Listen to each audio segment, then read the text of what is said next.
Hey, everybody. Good morning. Roman Polnar here coming to you live. Today is September 15th. It's a Wednesday, which is why today is our Financial Aid Wednesdays. And we have exactly 2 weeks before the financial aid season officially kicks off. The FAFSA and the CSS profile become available. So, not a surprise that there's a lot of activity right now among parents with high school seniors who are, lining themselves up, preparing for the financial aid forms, preparing for applying to colleges. And so the activity is heating up. I'm getting a lot of questions. And as I like to do every week, I select one question that I want to dig into, go deeper, because I think that a lot of you who are looking for money to help you pay for college and make college more affordable are going to benefit from it the most. And so this week's question, for the most part, is well, when to expect financial aid awards? Actually, this was a really good question that had more layers. I'm going to share that with you in just a second because I want you all to see it. Chances are a lot of you might have the same question as well. So this just came in over the weekend. And obviously, I blocked out the name and picture to protect the innocent. But here was the question. It says, "Hey there. So when we fill out the FAFSA on October 1st, how do you accept financial aid or apply to get it from a school if you haven't been accepted yet?" Awesome. Awesome question. Thank you for sending that in. So, this comes up quite often because people are not really sure about all the things that they should be doing. And as a result, it's easy to make small mistakes along the way that are going to snowball and cause problems down the road. And this question hits on so many of those little problem areas that I thought I want to unpack this and talk to you about it so that you can avoid making these mistakes. So if you've got a high school senior and you're getting ready for submitting all of these applications, this is going to be perfect for you. And if you're still a little bit further in line, maybe you've got a younger student who's a freshman, sophomore, junior, this is going to be really helpful. So let's begin. I've got this really fancy graphic. That right there, my friends, is you. So let's assume that we're looking at a family or a parent of a high school senior. It's September 15th.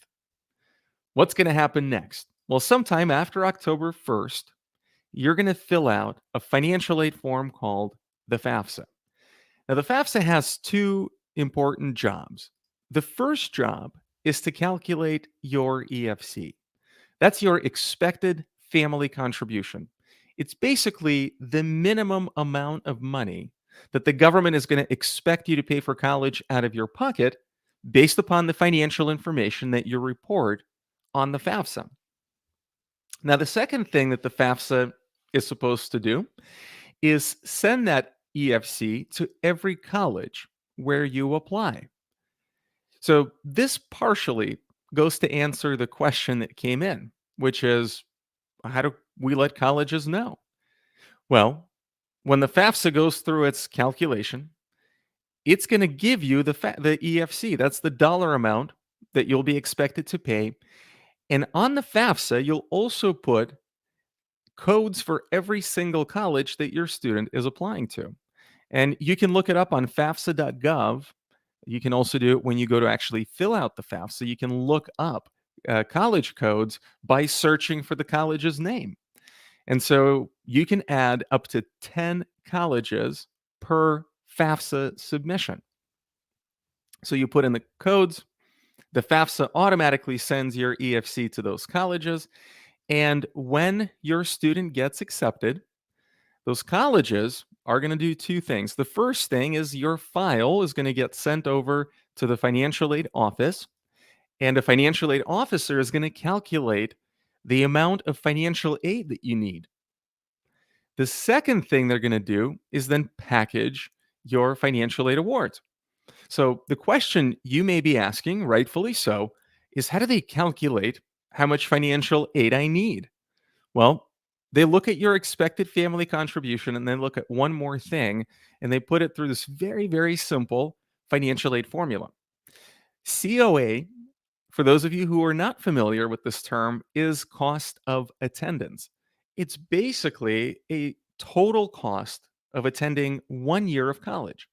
And it includes things like the tuition, the room and board, books, supplies, fees, basically everything that you would have to spend on sending your student there for 1 year.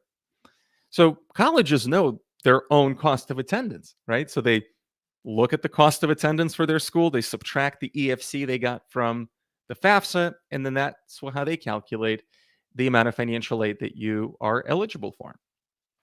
And it's easy, right? If your EFC is less than cost of attendance, you're eligible for financial aid. If your EFC is equal to or higher than the cost of attendance, then you're not. So it's really, really important to actually lower your expected family contribution by as much as you can, which will then open up opportunities for you to get more financial aid. So then the second thing that happens is that colleges will use that information to then package your financial aid award. So, for example, let's just say that your student is eligible for, say, $10,000 of financial aid. It doesn't automatically mean, though, that that college is just going to give your student $10,000.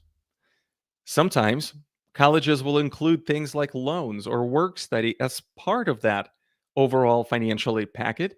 So only some part of that is going to actually reduce your costs. The rest of it, you're going to have to borrow and eventually pay back. It also happens that some colleges don't actually give you 100% of the money that you need. And that's a really important thing for you to know before you go in and apply for financial aid. So you have a sense of a kind of a target financial aid that you're likely going to get. Um, but I won't complicate you at this point. Let's just look at kind of this time frame. Like, when do you do these things? Because if you, at the end of the day, just want to know, like, where to dig. Like, you just want to say, give me the shovel and tell me where to dig. You don't really want to know the history of the dirt and all that stuff. So let's not overcomplicate things. There are really only three most important things that you got to do and three most important deadlines. The first of which, the FAFSA becomes available on October 1st. And you should do your best to submit the FAFSA as soon after October 1st as you can. Like, you definitely don't want to rush and end up making mistakes, but you also don't want to kick the can down the road for months because, unfortunately, most of the best financial aid is given out on a first come, first served basis, and over 18 million people fill out the FAFSA. So you want to get yourself as close to the front of the line as you can so that you're going to be among the first in line to qualify and get the best kind of financial aid, which is free money, grants, scholarships, tuition discounts, etc.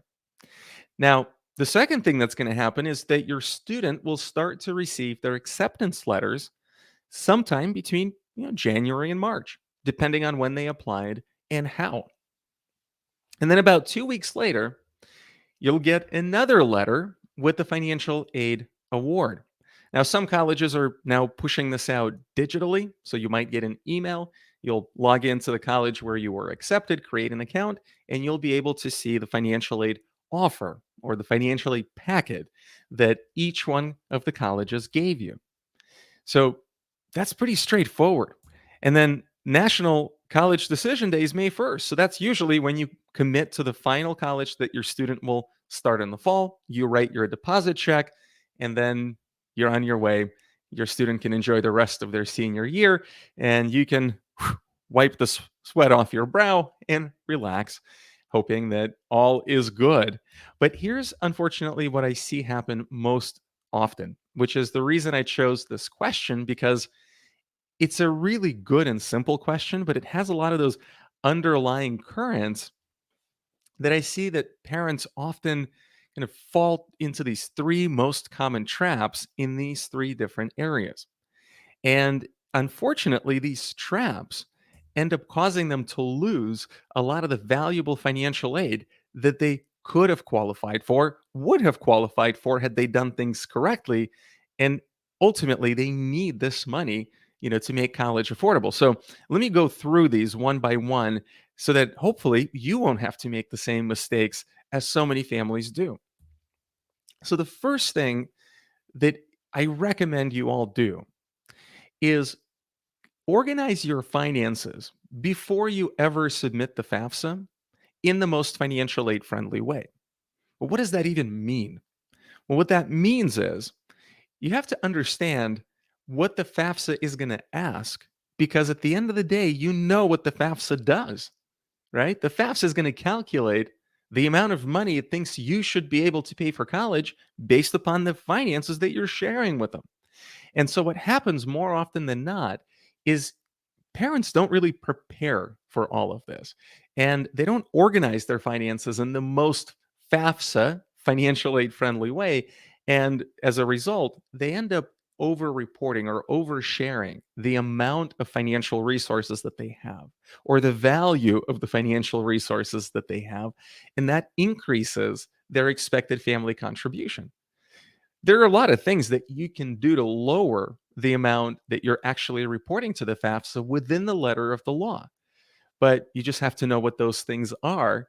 And you should do that long before you submit the FAFSA. So if you even have a high school senior right now, in September 15th, um, you might have some time to still figure out what things you can reposition in order to qualify for more financial aid in the months to come. But even though if you don't have a ton of time, if you've got younger kids, a junior or a sophomore or a freshman, learn about these things, because now you've got the gift of time to do all the right things so that by the time you get to this stage when your kids are seniors, you'll be in an enviable position of having everything organized in such a financial aid friendly way that you're going to qualify for more financial aid, because you'll be able to lower your expected family contribution. Now, the second area where I see families make a lot of mistakes is on the FAFSA itself. Think of the FAFSA as a test, it's an exam. And then what would be the advice that you'd give your student, your kids, if you knew there was a big exam coming up? I mean, you tell them to go and study, like figure out what are they going to be asking on the test, and then learn that stuff and increase the chances of you acing it. But, if your kids, as good as they might be in school, just show up on the day of the test without studying for it, hopefully they won't flunk it. They'll probably pass, but they're not likely to ace it. Well, the same thing happens when parents go to fill out the FAFSA. They come sort of prepared, but not really. And so it's just natural that they'll get some things right and they'll get some things wrong. And unfortunately, getting things wrong means you're going to increase your expected family contribution, or worse, and disqualify yourself from financial aid. And the FAFSA itself is not that complicated. I mean, if you really had all of the things prepared and organized before you started the FAFSA, you knew exactly what the FAFSA was asking and how to answer the questions, I bet you can get the FAFSA done in under an hour. Supposedly, you can do it in 3 minutes. So it's not that complicated. Unfortunately, if you're unprepared, it's also very easy and to make mistakes that are going to cost you. So get organized, figure out what the FAFSA is going to actually ask you for, prepare, understand how to answer the questions correctly, and then apply. So the third area is after you apply. Your EFC gets sent to colleges. Most parents at that point just wait to get their financial aid award letters, thinking there's not much they have to do between, sometime in October when you submitted the form and say March or April when your kids are getting their financial aid award letters. That's a big mistake as well. The reason for that is that you don't know if the FAFSA was processed correctly and if colleges got the right information. So you can fix that. You can actually download what's called a student aid report. Usually it's available within 3 to 5 days after you submit the FAFSA, but it's kind of like getting your graded test back. You know exactly the score that you got, because when you download your student aid report, you're going to see the EFC in the upper right hand corner of the first page.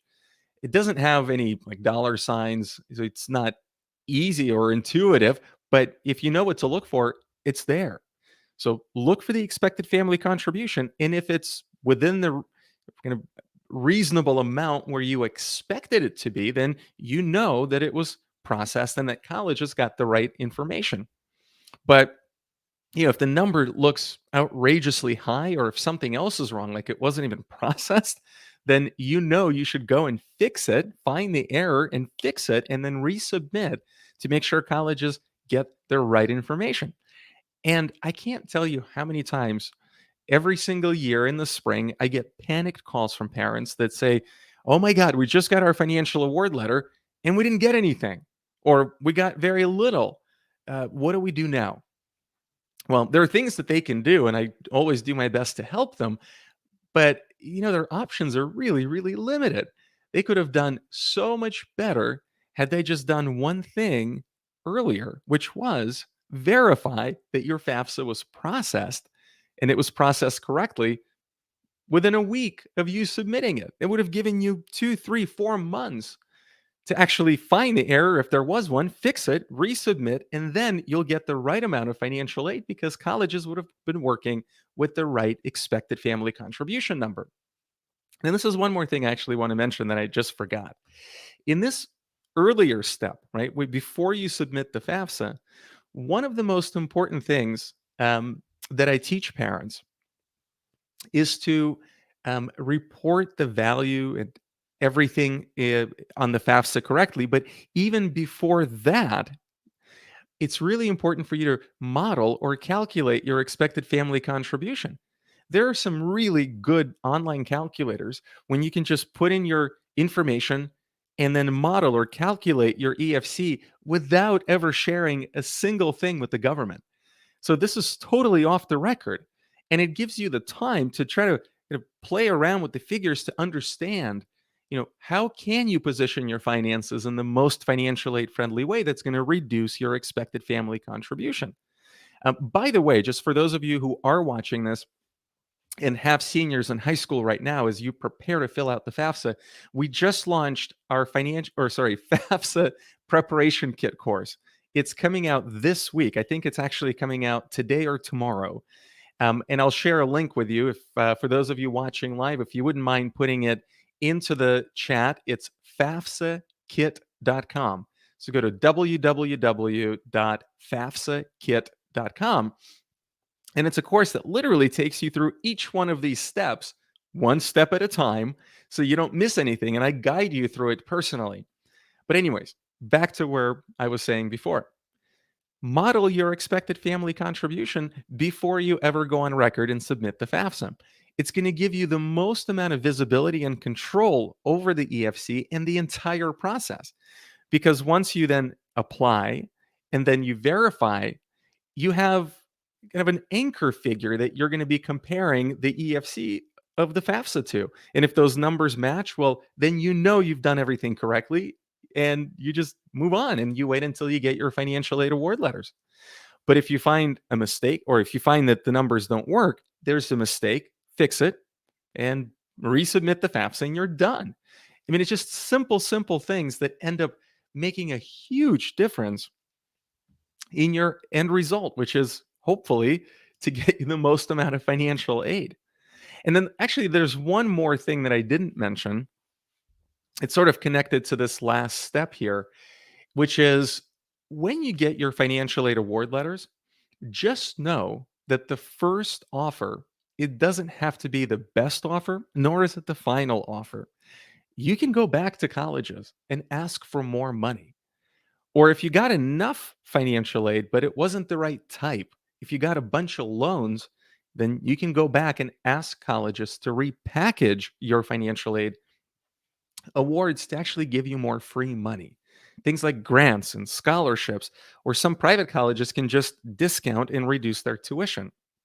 At the end of the day, all of that is a lot better than getting a bunch of student debt because that stuff you got to, borrow and then later pay back with interest, or your students have to do that. And we don't want that, right? So, anyways, those are my suggestions to you is remember to do those three things. Just get prepared, organize your finances.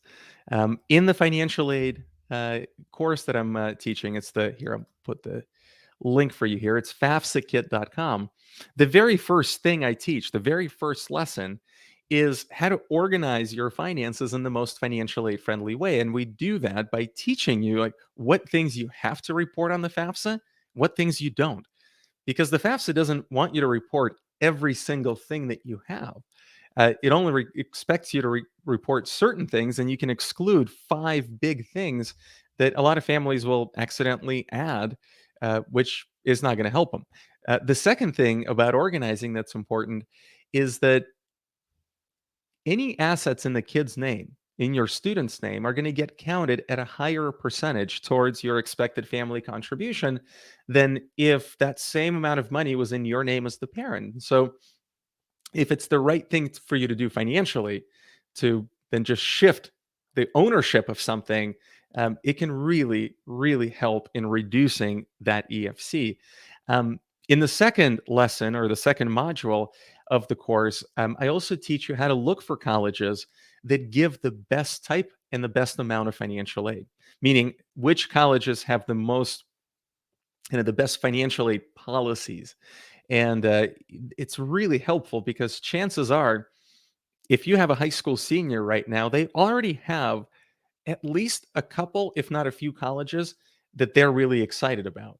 So I teach you how to then go and verify if those colleges on your students list are going to give you the kind of financial aid that you're looking for. And if they are, you're in amazing shape.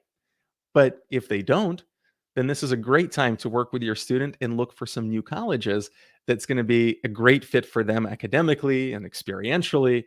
And it's going to be a great financial aid fit for you as a family.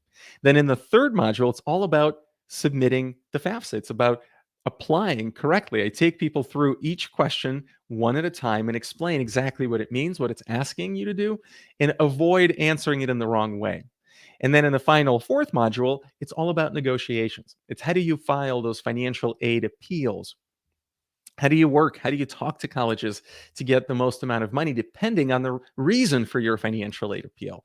So, anyways, there's a little bit of a shameless plug, but I think we're offering a really big discount for the first week or so, or 10 days. So, if you've got a high school senior and you want to help, or you want help looking for money and making sure you don't make any of those simple mistakes that can cause you to lose out on financial aid, check out the FAFSA Kit course. I think it's going to really, really help you. And if you know somebody that's got a high school senior, share it with them. I think it's going to help them tremendously. So, anyways, hopefully this has been helpful. And so, to answer the question, when to expect financial aid awards, even if you haven't applied yet, you got to submit the FAFSA as soon after the official opening, which is October 1st, as you can. And then just put in the codes for each one of the colleges that you're applying to or will be applying to. Don't worry if you haven't applied yet. Just put in those codes. And so as soon as you apply, those colleges are going to match your application together with your EFC that they're going to get automatically from the FAFSA. And that means your financial aid award packet is going to be among the first to be put together, as opposed to a family that was accepted that never submitted the FAFSA. They're not going to get any financial aid because the school is not going to think they're in need. Didn't think, they didn't ask for it. And so if you don't know that, or if you apply for the FAFSA later, say in January, February, or March, well, all those parents and all those kids that had applied earlier are going to get their financial aid awards first.